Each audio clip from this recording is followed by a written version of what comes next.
관련한 이야기를 나누고 있고 장애인 관련 성 이야기를 하는 센터인데요. 왜 성소수자 이야기를 오늘 할까 의아하고 궁금하신 분도 계실 거예요. 오늘은 성소수자 분을 모시고 성소수자 관련해서 궁금한 점과 저희 모두가 이해하고 알아가고 배워가야 할 사항들을 이야기 나눠보도록 하겠습니다. 장애인의 성과 또 소수자의 성, 다른 점과 공통점이 있겠죠. 그런데 공통점이라고 한다면 편견과 왜곡된 시선, 그리고 소외당하고 외면당하는 면이 있다라는 공통점이 있을 수 있겠습니다. 그래서 장애인분들도 소수자에 대해서 알아야 하고 장애인분들 중에서도 꼭 성소수자가 아니더라도 남다른 취향을 갖고 계신 분들이 있으실 거예요. 그래서 이런 이중 삼중의 고통을 겪고 있는 장애인분들에 대한 또 비장애인 성소수자 분에 대한 문화, 우리나라의 문화와 외국 문화, 개인적인 이야기들을 나눠보는 시간을 갖도록 하겠습니다. 옆에 앉혀놓고 얘기가 길었네요. 오늘은 성소수자이신 김동주님을 모시고 우리나라에서 성소수자로서 살아간다는 점, 또 어려운 점, 이런 것들이 어떻게 함께 풀어가야 될지 이야기 나눠보도록 하겠습니다. 안녕하세요. 안녕하세요. 네, 반갑습니다. 네. 어려운 자리실 텐데 선뜻 응해주셔서 너무 고맙습니다. 아닙니다. 자기소개 부탁드릴게요. 네네. 안녕하세요. 저는 이제 전라남도 여수에서 아이들을 이제 학원에서 아이들 가르치고 있는 김동주라고 합니다. 반갑습니다. 네. 일단 그 직장을 구하시거나 이러실 때는 혹시 그런 성적 취향까지는 이야기 굳이 안 하셔도 상관없죠? 그쵸. 성적 취향을 물어보는 질문을 하는 경우는 사실 없는데, 뭐, 사실 면접하는 도중에 뭐, 이제, 뭐, 어떤 곳에서는 그런, 뭐, 애인의 유무나, 뭐, 이런 것들을 이제 뭐, 짜여진 질문은 아니겠지만, 네. 그런 곳들도 사실은 있을 거고, 저는 이제 그런 것들이 좀 덜한 편이지만, 예를 들어, 그 주민등록 번호에 그런, 그 성별이 표시되잖아요. 예. 그거랑 보여지는 모습이 조금 다르게 그 살아가고 있는 친구들 같은 경우에는 그런 질문들이나 그런 요구들을 받는 경우도 있는 걸로는 알고 있어요. 예. 자연스럽게 첫 번째 질문을 지금 이야기해 주셨는데요. 성소수자라고 하면은, 여러 가지 다양한 모습과 용어, 형태들이 존재를 하죠. 육체적으로는 여성 또는 남성으로 태어났지만, 반대의 성으로 느끼고 살아가는 분도 계시고, 또 남성과 여성의 육체적인 모습과는 관계없이, 뭐, 옷차림이나 액세서리를 반대로 한다거나, 남성으로 태어났지만 여성적인 그 치마를 좋아한다거나 액세서리를 좋아하는 그런 경우들이 다양한 성적 취향이 존재하는데요. 지금 말씀하셨던 오늘 출연하신 김동주님께서는 동성애라는 성적 취향을 가지고 계신 것으로 알고 초대를 했습니다. 이 앞서 말씀드린 다양한 성적 취향과 좀 전에 그 취업 관련해서는 남성과 여성성이 다른 면을 말씀해 주신 것 같은데, 김동진님이 다른 점에 대해서 좀 말씀해 주시겠어요? 저 같은 경우는, 사실 뭐 남성과 여성으로 태어나고 이런 것들이 사실은 뭐, 자세하게 분류하는 건 저도 엄청 세밀하게 알지 못하지만, 어쨌든 인터섹스나 이런 것들도 있긴 할 텐데 저는 어쨌든 남성으로 태어났고 네. 저는 남성으로 그래도 규정하고 살아가고 있는 것 같아요. 그렇게 그런 성별 분리 위화감을 느껴본 적은 없었던 것 같고요. 근데 저는 그런데 이제 좋아하는 사람에 대한 성별이 보통 이성이었다면 저는 동성을 좋아하는 걸로 정체화를 하고 지금 살아가고 있습니다. 혹시 언제쯤 그 동성을 좋아한다, 나는 이성애가 아니구나를 생각하시고 깨닫게 되신 그 계기나 언제쯤 시기가 어떻게 되실까요? 보통 그거를 자각하는 거는 뭐 좋아하는 연예인이 생긴다거나 아니면 뭐 좋아하는 사람이 생긴다거나 이런 것들에서 보통 자각하게 되는 경우가 많을 텐데 저는 그 청소년 시기 때 자각을 한 편이고 조금 이르다면 이르게 자각을 한 편이고요. 그래서 저는 뭐 이제 뭐 좋아하는 연예인이 이 사람이 잘생겼다라고 그 생각한 것도 있었지만 어쨌든 학교에서 좋아하는 친구가 생기고 뭐 이러면서 좀 자각을 했던 것 같아요. 제가 그냥 이거는 정확하게 알지 못하는 일반적인 시각으로서 청소년 시기에는 그런 고민들을 성인이 됐을 때보다 좀 더 많이들 하신다고 들었어요. 그러면 그게 사회적인 편견이든 자기의 선택이든 갈라지게 된 것 같은데 혹시 학교 다니실 때 그런 분들이 좀 있으셨나요? 말씀하시는 게 좀 그런 좀 동성애 성향.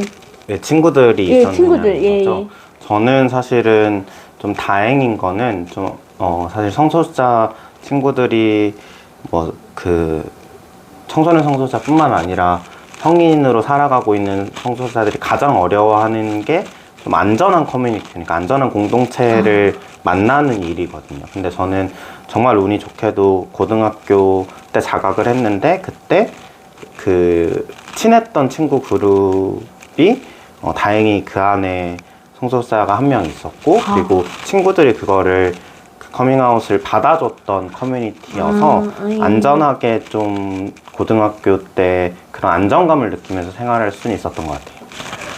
주변에 어떤 사람을 만나고 어떤 관계를 맺냐도 성장하는데 또 그런 성향을 선택하는 거에 있어서 상당히 중요한 요소가 될 수 있겠네요. 네. 왜냐하면 사실 그렇게 안전한 커뮤니티에서 생활했다고 하지만 사실 제가 있었던 반 막 이런 데서는 막 예를 들어 그 동성애 게이 얘기만 나오면 더러워 이런 얘기들 하는 것도 사실은 없었던 건 아니거든요. 그래서 맞아요. 사실 그러니까 그 혐오는 어디에나 존재하고 나에게 안전한 커뮤니티가 존재하냐 이게 좀 더 중요했던 것 같아요. 그런 것들 때문에 본인이 동성애 성향을 깨달으시고 두렵거나 걱정되거나 이러셨을 수도 있을 텐데 어떤 느낌을 받으셨어요? 사실 그 커뮤니티, 그러니까 그 친구들 그룹인 거죠. 사실은 친구들 그룹이 주는 안정감이 사실은 좀 그 원래 좀 뭐 그 자기 정체화라고 하는데 뭐 동성애뿐만 아니라 자기가 어떤 사람을 좋아하는지 혹은 내가 어떤 성별로 나를 느끼는지 이런 정체화하는 과정들 속에서 못 받아들이고 이런 시기들이 있을 수도 있는데 저는 그게 거의 없는 편에 속했거든요. 아마 좀 자연스럽다고 느끼기도 했었을 것 같고 그리고 다행히 그 그룹 안에서 잘 받아주면서 그런 것들이 훨씬 적었다는 생각은 들지만 아까 말씀드렸다시피 주변에서는 그런 욕이나 내가 이게 드러났을 때 분명히 다른 대우를 받겠구나라고 해서 사실은 저는 자각을 그래도 좀 이르게 했다고 생각하는 편인데 소위 어떤 사람을 만나거나 연애 대상을 만나거나 어떤 누군가를 만나는 행위 자체를 20살 중후반에 시작했던 것 같아요. 그러니까 아예 그 몇 년 동안은 내가 동성을 좋아한다라는 걸 알지만 아예 하지 않았던 것 같아요. 아예 어떤 만남도 가지지 않고 그런 걸 드러내려고 하지 않으려고 노력했던 것 같아요. 혹시 그 이유가 있다면 사회적인 시각일까요? 아니면 개인적인 고민일까요? 합쳐진 걸까요?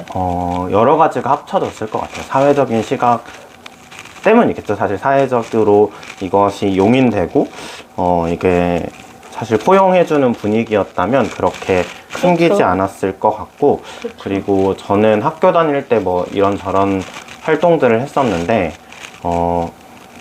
학교 자체도 좀 보수적인 분위기였어서 학교에서 이게 드러났을 때, 혹은 이게 또 다른 공격이 되고, 그게 저뿐만 아니라 제가 속해 있는 집단 자체에 대한 공격이 될까봐가 어렸을 때 진짜 두려웠었어요. 그러니까 이게 뭐 타인들 혹은 우리 집단이 같이 견뎌줄 수 있을 거라는 믿음보다 앞서서 나 때문에 다른 사람들이 공격받는 피해가 그런 게 훨씬 더 두려웠어서 그랬던 것 같아요. 어렸을 때. 그렇겠네요. 예.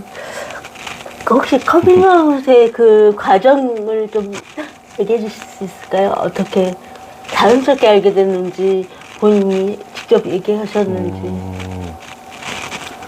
사실 저는 커밍아웃을 특별하게 막 엄청 한 편은 아니고, 그리고 사실 성소수자 인권단체에서 뭐 일을 한 적이 있는데, 성소수자들은 아까 말씀드린 대로 자기의 실명을 밝히고 활동했을 때 이런 공격들이나 이런 것들이 사실 존재하니까 네네. 그 활동명 혹은 가명 이런 걸로 별명 뭐 이런 걸로 그렇게 활동을 하는데, 예. 저는 계속 본명으로 활동하고 있거든요. 예. 그래서 사실 오늘도 본명으로 해야 되나 숨겨야 되나 고민하면서 사실은 매번 선택인 것 같긴 한데요. 예.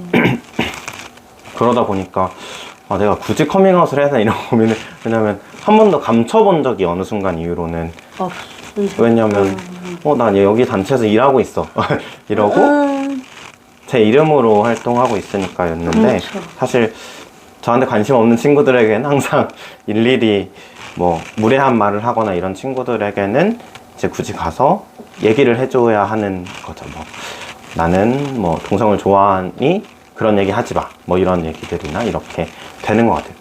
근데 처음에는 엄청 무섭고 떨면서 그런 얘기들을 했던 것 같고, 좀 처음에는 좀 이 집단 안에서 버려지는 걸 각오하면서 얘기했던 것 같아요. 커밍아웃이 이후에야 뭐 좀 자연스러워지고 감당이 되고 이랬지만, 처음에는 좀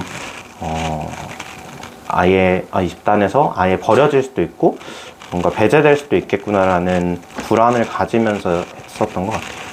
특히 우리나라는 남과 다르다는 것에 대해서 굉장히 모난걸 이렇게 받아들이기가 쉽지 않은 문화라 더 그렇지 않을까 싶네요.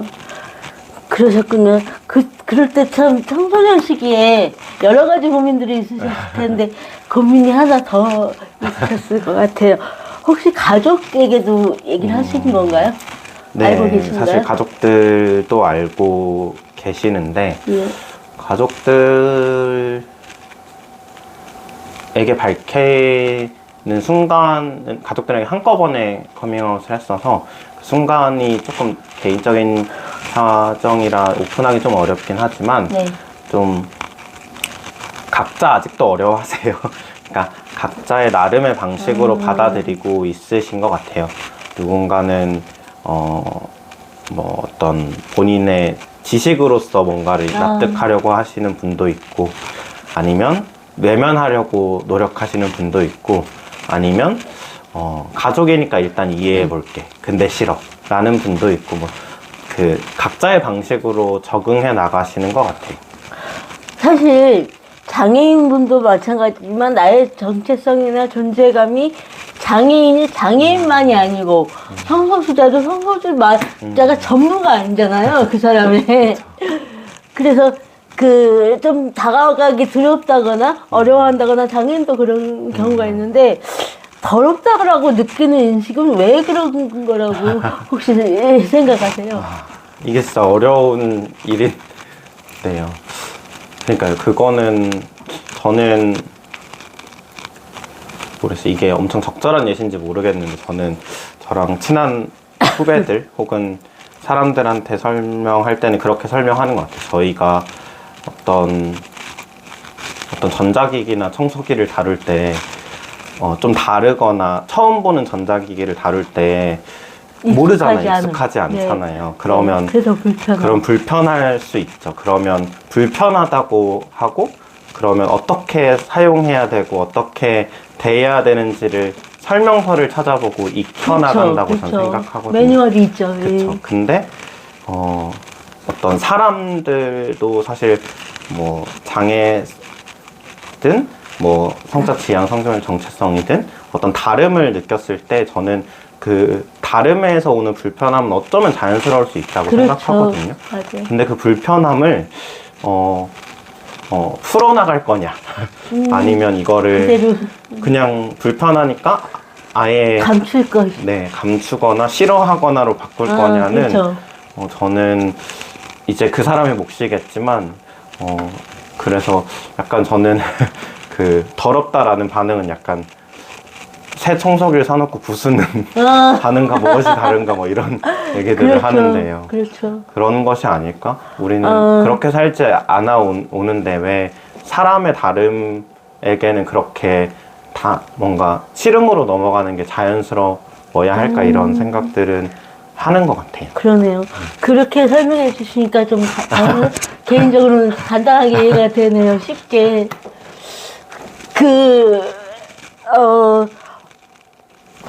주변에서 네네. 커밍아웃을 모르시는 분들이 여자친구가 있냐 그렇게 물어보는 분들이 계실 거예요. 근데 지금 조금 전에 말씀하셨던 것 보면 일반적으로 모쏠의 기간이 좀 기셨던 것 같은데 요즘에 좀 빨라지는 추세잖아요. 네. 그런데 그런 거에 대해서 이성애자들은 왜 이렇게 모쏠이냐, 뭐 문제가 있냐, 뭐 이럴 거 아니에요. 이런 반응이 오히려 편견이 없는 반응이 아닐까 그런 생각도 드는데 뭐 그런 고민의 기간 이외에 혹시 이상형이 없으셔서 못 만나는 거 아닌가? 그런 건 전혀 아니었는데. 아, 그래요? 그런 건 전혀 아니었는데. 이상형은, 항상 존재했지만, 항상 존재했는데. 금사빠신가요? 금사빠여서 항상 존재했는데, 네. 좀, 사람 관계에서 겁이 많은 편이어서, 좀, 이 사람이 나를 좋아하지 않으면 어떡하지? 이런 관계성에서 재는 게, 어렸을 때 훨씬 더 많았고, 지금도 없는 건 아니지만, 어렸을 때 그 겁이 엄청 많아서, 더 못 다가갔던 것도 있었던 것 같아요. 그래서 더 길어지고, 이런, 그러니까 조심스러워서. 누군가가 엄청난 애정 표현을 해주지 않는 이상, 내가 이 사람에게 좋아함을 표현하면 쌍방이 안 될까봐에 대한 두려움이 엄청 길었어서. 좀 수동적인 아니에요? 맞아요. 그래가지고 그런 것도 좀 있었던 것 같아요. 그럼 우리가 이해를 돕기 위해서 쉽게 말씀드리면 흔히 말하는 여성적인 면이 좀 있으신 건가요? 이게 사실은 그런 얘기들 많이 듣게 되는 것 같아요. 예. 어쨌든 게이라고 표현되는 사람들이 여성적이다라고 해석되는 경우도 많고, 네. 그리고 또 이게 뭐 누구를 탓하는 것이 전혀 아니고 어떤 게이라고 나오는 방송에서 사용되는 이미지 혹은 미디어에서 커뮤니티에서 사용되는 이미지가 딱 그런 이미지다 보니까 더더욱 그런 얘기들을 많이 듣게 되는 것 같은데, 네. 사실은 이 안에서도 되게 다양하게 존재하는 것 같아요. 여성스러우신 분도 있고, 네. 저는 모르겠어요. 저는 엄청 강한 편인지 아닌지는 모르겠는데, 저는 약간 보통인 것 같고, 엄청 소위 말하는 남성적인 분들도 있으신 것 같아요. 그래서 좀 각양각색인데, 이게 좀 전형적인 모습을 그리시는 것 같아요. 사람들이.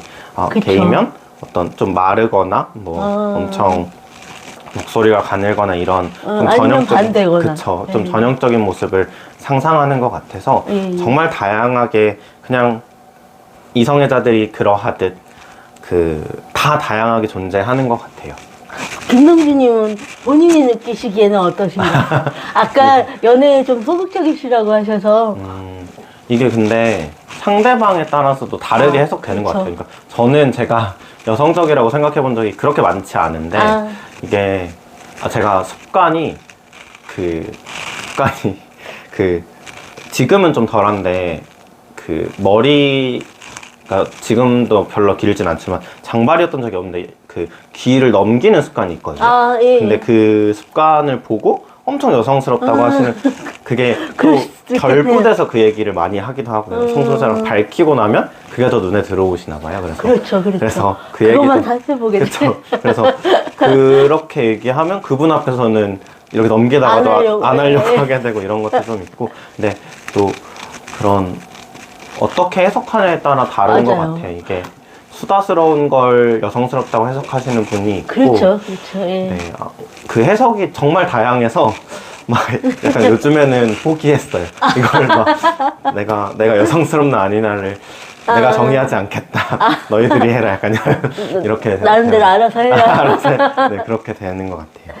제가 보고 있는 유튜브 채널 중에 유명한 연애 쪽 기사를 다루시는 분이 귀를 그렇게 넘기시는 분이 있어요. 머리가 짧은데도. 네. 그래서 제가 하는 일이 그렇다 보니까 저는 혹시 성향이 그러신가라고 생각도 들더라고요. 근데 뭐 그런 생각을 한다고 해서 편견이 있는 건 아니니까. 그렇죠. 예, 혹시 그럴 수 있지 않을까 생각해 봤습니다. 조금 전에 게이라는 표현을 쓰셨는데, 이 성소수자분들 중에 지금 동성을 좋아하시는 거니까 남성을 좋아하시는 거잖아요. 그러면 여성분들끼리 좋아하시는 경우는 뭐 용어가 또 다른가요? 정확한 게 어떻게 불러야 되나요? 이제